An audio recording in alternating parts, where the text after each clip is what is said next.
Attention! Many students, like myself, plan on entering the medical field to become successful doctors. However, not many students know that almost 50 million Americans are uninsured, many are underinsured, and many Americans believe they have enough coverage and are often denied health care.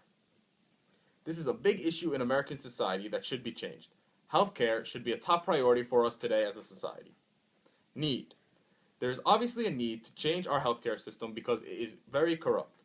As Americans, we are all responsible and we are all affected by the healthcare system. For instance, Michael Moore conducted many interviews with insurance workers whose jobs were to find excuses to deny coverage for their clients. These excuses range from poor health records to family genetic disorders, etc. Health insurance is also harder to get if you need it the most. Insurance companies often deny insurance to people who don't have clean health records or pass health tests.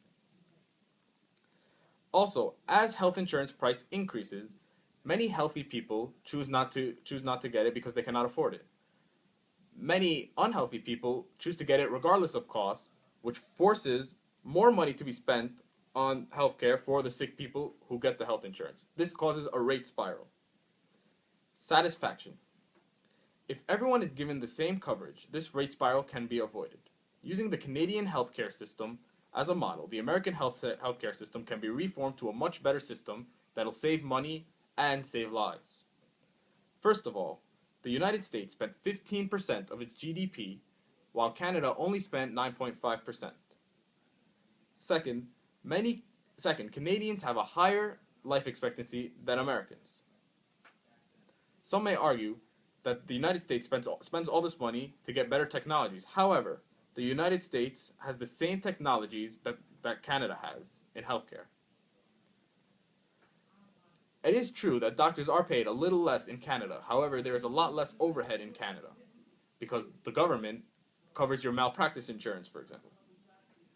The single-payer system of the Canadian government saves money since it needs to spend money advertising insurance, tracking down people to pay bills, sending bills to multiple insurers, etc., are avoided.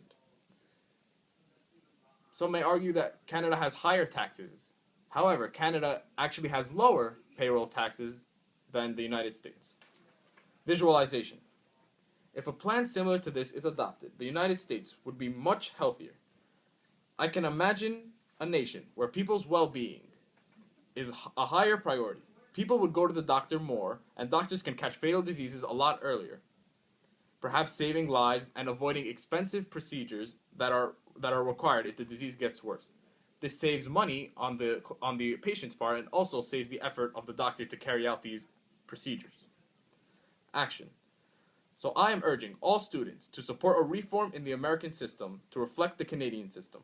Write a letter to your congressman and bring awareness to the false myths about socialized medicine that many Americans are afraid of.